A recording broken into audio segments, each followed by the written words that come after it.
janganlah kita jemu-jemu berbuat baik, karena apabila sudah datang waktunya kita akan menuai jika kita tidak menjadi lemah. Amin. Nah, ketiga hal yang kita mau soroti, yang pertama adalah waktu Tuhan.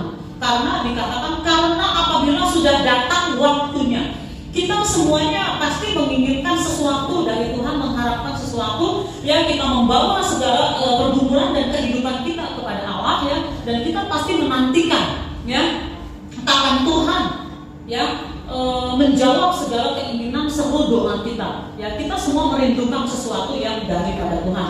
Nah, di sini dikatakan apabila sudah datang waktunya. Kita akan bicara waktu Tuhan. Saya ingatkan ya, kita pernah membahas ya, bicara soal waktu di Alkitab ini ada dua jenis.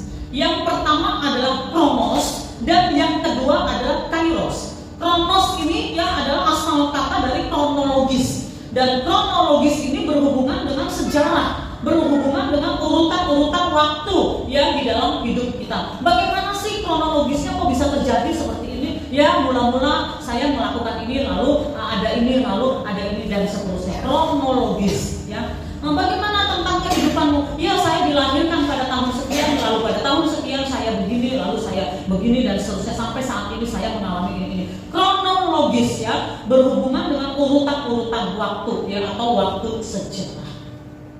Lalu ada yang disebut Kairos. Kairos adalah waktu yang khusus, waktu atau saat tertentu. Dan di sini kita bicara tentu saja Kairos Allah. Ada Kairos Allah untuk setiap kita pribadi. Ada kita yang bertanya, kenapa sih Tuhan? Kok orang lain mengalami ini? Saya merindukan juga. Dan saya bertanya, kapan waktumu Tuhan? Nah, di dalam Alkitab ada Kairos, ada waktu Tuhan untuk setiap orang. Kepada Yusuf ya, yang mengalami penderitaan demi penderitaan sejak kecil ya, dan dia bertanya, kapan waktumu Tuhan? Engkau memberi janji lewat mimpi, aku percaya janjimu, tapi dia malah masuk penjara. Dia terus mengalami keadaan-keadaan yang tidak enak. Kapan waktumu Tuhan? Lalu Kairos Allah tiba kepada Yusuf ya, secara tiba-tiba dia mengalami sesuatu dan dia menjadi yang seorang pembesar yang di negeri Mesir saat itu. Jadi bagi setiap kita ada Kairos Allah ya, dan kita tidak perlu iri kepada kehidupan orang lain, karena Allah bekerja dengan caranya ya, dengan waktunya terhadap kita masing-masing. Di dalam kitab Khotbah 3 ayat 1 dikatakan, untuk segala sesuatu ada masanya. Untuk apapun di bawah langit ada waktunya dan masanya ya. Ada masa di mana kita merasa semua pintu tertutup di dalam hidup kita. Ada masa-masa di mana kita kok merasa kesempatan-kesempatan tiba-tiba terbuka ya, kesempatan-kesempatan yang kita inginkan, kita rindukan. Ada waktu-waktu di mana kita merasa kok saya ditinggalkan. Jadi Alkitab mengatakan untuk segala sesuatu ada masanya. Untuk apapun di bawah langit ada waktunya. Jadi kita tidak perlu iri terhadap kehidupan orang lain ya. Kita tidak perlu membanding-bandingkan hidup kita dengan orang lain, karena ada waktu Tuhan untuk diri kita, untuk pribadi kita. Nah, mari kita merenungkan, apakah saat ini saudara sedang menantikan pertolongan Allah? Apakah saat ini saudara sedang menantikan waktu Tuhan untuk sesuatu hal ya? Dan saya katakan, jangan pernah kecewa dan jangan pernah putus asa, karena ada waktu Tuhan untuk saudara. Amin. Amin. Yang kedua ya. Nah, yang kedua dilihat dari ayat ini, janganlah kita jemu-jemu berbuat baik ya. Kita akan menuai jika kita tidak menjadi lemah. Ya, lemah di sini jangan selalu diartikan ya lemah karena tua, sudah tua, karena sakit atau apa, jangan ya. Tetapi lemah di dalam arti kita tidak punya lagi semangat, kita tidak punya api, ya, kita tidak punya pengharapan ya. Jangan kita menjadi lemah, ya, jangan kita menjadi pasif, jangan kita putus asa. Efesus 5. Karena itu perhatikanlah dengan seksama bagaimana kamu hidup. Janganlah seperti orang bebal, tetapi seperti orang arif, dan pergunakanlah waktu yang ada, karena hari-hari ini adalah jahat. Ya, sudah kita bahas beberapa waktu yang lalu, di hari-hari terakhir akan datang masa yang sulit, manusia akan mencintai dirinya sendiri, dan seterusnya. Pergunakan waktu yang ada. Mari kita merenungkan hari-hari kita. Apakah kita sungguh menggunakan hari-hari kita dengan baik dan bijaksana? Seringkali kita buang-buang waktu, ya. Kita mengatakan tidak ada waktu untuk berdoa, tidak ibadah. Tetapi mari kita lihat, banyak sekali setiap hari kita sesungguhnya membuang-buang waktu. Dan masing-masing kita renungkan, dengan cara apa saya membuang-buang waktu, ya, dan bagaimana kita mengisi hari-hari kita. Bahkan Alkitab Yakobus 4 ayat 17 mengatakan, jadi jika seorang tahu bagaimana ia harus berbuat baik tetapi ia tidak melakukannya, ia berdosa. Baik lawannya adalah jahat. Jadi artinya mari kita menolak yang jahat. Ya, berpikir pun jangan, apalagi berbuat jahat. Ya, dan jangan ikut-ikutan orang lain yang hidupnya tidak benar. Ya, mari kita hidup dengan bijaksana. Amin. Yang ketiga terakhir, kita hidup di dalam damai sejahtera. Ada banyak orang yang sulit merasa damai, sulit merasa sejahtera di dalam dirinya. Kenapa? Ya, satu, karena banyak masalah.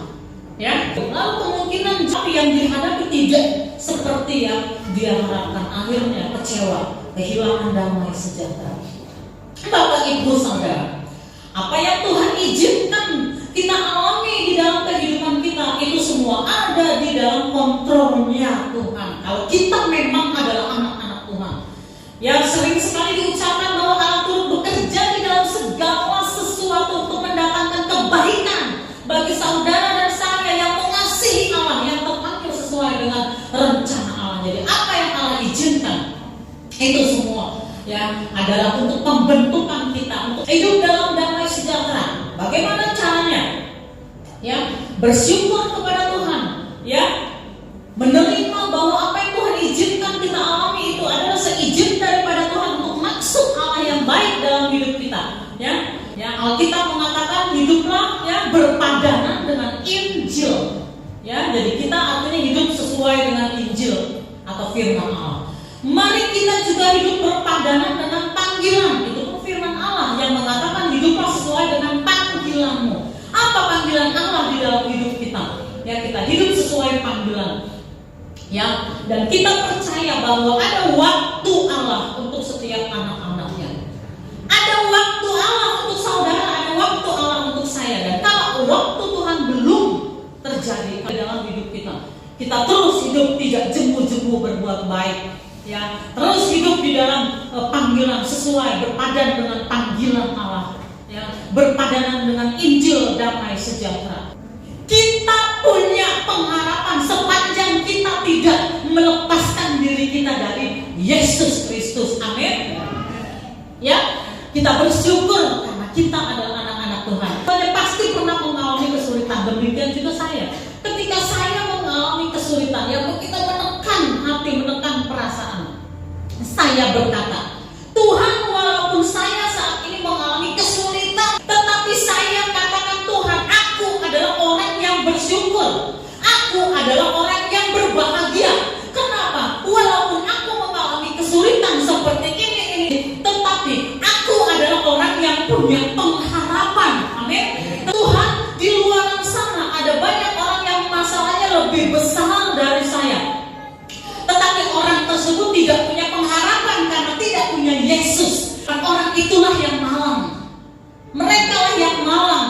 Ya, tetapi kita adalah orang-orang yang bersyukur dan kita harus menjadi berkat untuk orang-orang yang malang tersebut. Ya, dengan cara apa? Membagikan Injil damai sejahtera. Amin. Membagikan Yesus kepada orang-orang tersebut supaya orang itu juga tahu bahwa hidup ini ada pengharapan. Amin.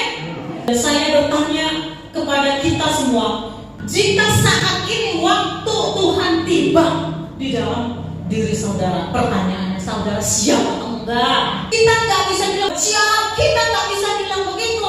Ya, yang menyatakan siap atau tidak adalah hati saudara. Yang menyatakan kita siap atau tidak dengan waktu Allah adalah kehidupan kita.